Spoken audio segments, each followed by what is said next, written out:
Bonjour, aujourd'hui je vais vous proposer donc une correction de l'exercice 8 de la fiche, c'est le dernier exercice sur les suites arithmétiques. Alors il est important surtout quand on passera à la deuxième question, c'est voir une technique, une autre technique pour démontrer qu'une suite est arithmétique. Alors, on va d'abord commencer par redéfinir les choses. Donc on a une fonction f qui est définie par x sur 2x plus 1, et la suite un qui est définie par u0 est égal à 1 et un plus 1 est égal à f de un.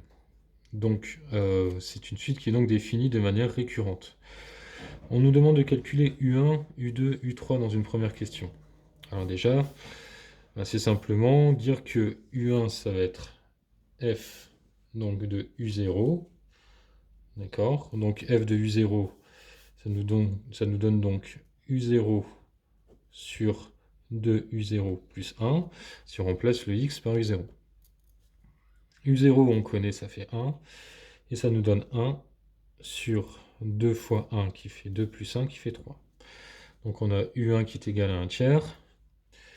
De la même manière, U2, c'est f de U1. Donc on va avoir 1 tiers sur 2 fois 1 tiers plus 1. Bon, on va pas s'embarrasser cette fois-ci. On va faire ça à la calculatrice. Donc on va faire 1 tiers sur quand même 2 tiers plus 1. Ça nous donne 1 cinquième. Ensuite, on fait f de u2. Donc f de u2, on va fonctionner de la même manière, hein, évidemment. Et on obtiendra, vous pouvez vérifier sur votre calculatrice, 1 septième. Alors, la deuxième question.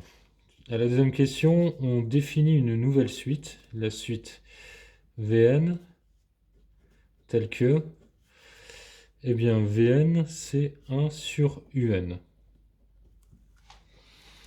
Alors, oui, donc sur la première question, il y avait une dernière chose à faire. On peut peut-être simplement le dire. On devait montrer que cette suite n'est pas arithmétique. Alors pour ce faire, montrer qu'elle n'est pas arithmétique, c'est simplement trouver un contre-exemple.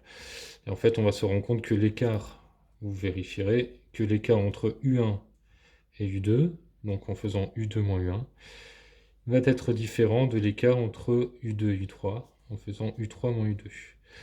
Donc la suite UN n'est pas arithmétique.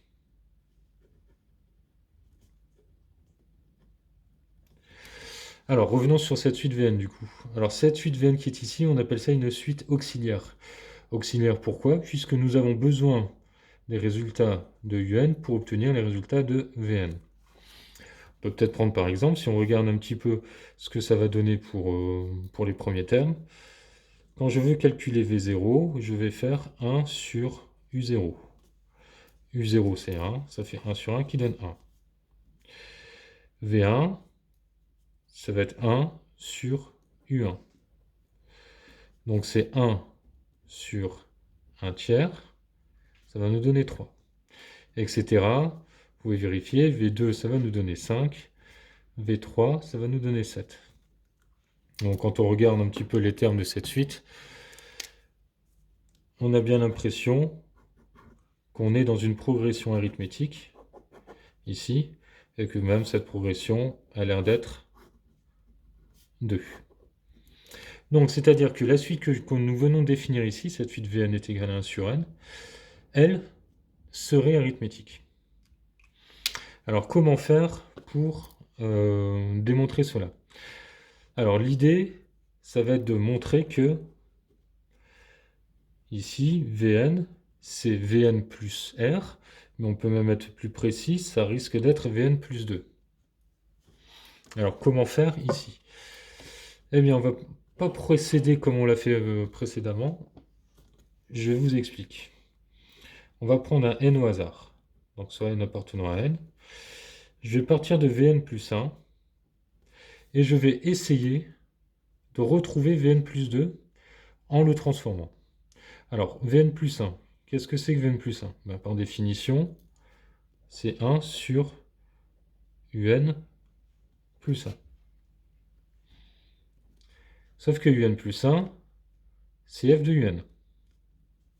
Donc on va écrire 1 sur f de un. Et f de un, c'est donc remplacer les x ici par un dans la formule de f. Ça va nous donner 1 sur un sur 2un plus 1. En dernier lieu, on peut voir aussi qu'on a l'inverse d'une fraction. Inverser une fraction, ça revient à inverser le numérateur et le dénominateur. J'ai donc un plus 1 sur un. Alors, qu'en est-il à partir de ce moment-là? Alors là, il y a une petite astuce. Nous, on veut retrouver Vn plus 2. Vn, c'est donc 1 sur un. Donc l'idée, ça va être de reprendre cette expression-là et de la décomposer. Ici, on a une somme au numérateur. On peut décomposer en disant que c'est 2un sur un plus 1 sur un.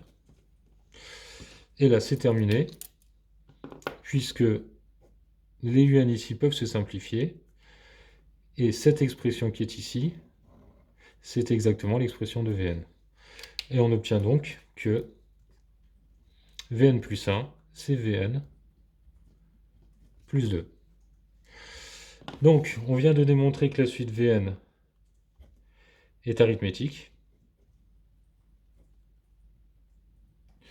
On connaît la raison.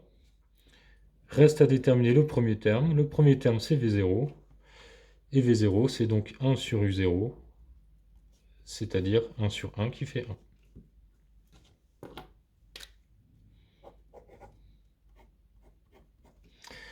Alors on passe maintenant à la dernière question. Dernière question, c'est exprimer Vn en fonction de n, c'est-à-dire déterminer la forme explicite de Vn, et en déduire celle de un. Alors pour Vn, Vn c'est assez simple, c'est simplement l'utilisation des formules, puisque nous savons que la suite Vn est arithmétique, on connaît la raison, le premier terme, on sait que Vn, ça va être V0 plus Nr, c'est-à-dire ici 1 plus 2n. Alors comment déduire de ça l'expression de un? Eh bien simplement en inversant cette formule, en modifiant cette formule. On sait que Vn c'est 1 sur un, donc Vn est l'inverse, un est l'inverse de Vn. Eh bien ça va être équivalent à dire aussi que un c'est l'inverse de Vn, que Vn est l'inverse de un, pardon, et ce qui nous donne 1 sur Vn, 1 plus 2n. Donc, on en déduit que quel que soit n appartenant à n, notre suite un, c'est 1 sur 1 plus 2n. Voilà, donc ça c'est un exercice extrêmement classique. On prend une suite, on cherche à déterminer ça. En fait, tout le but de cet exercice, c'est d'obtenir sa forme explicite. Sauf qu'on ne peut pas utiliser les formules puisqu'elle n'est pas arithmétique. On pourrait même démontrer qu'elle n'est pas géométrique non plus. Je prends une suite auxiliaire qui dépend donc de un, qui, elle, est arithmétique. Je peux retrouver la forme explicite de Vn. J'en déduis par une petite transformation d'écriture la forme explicite de un.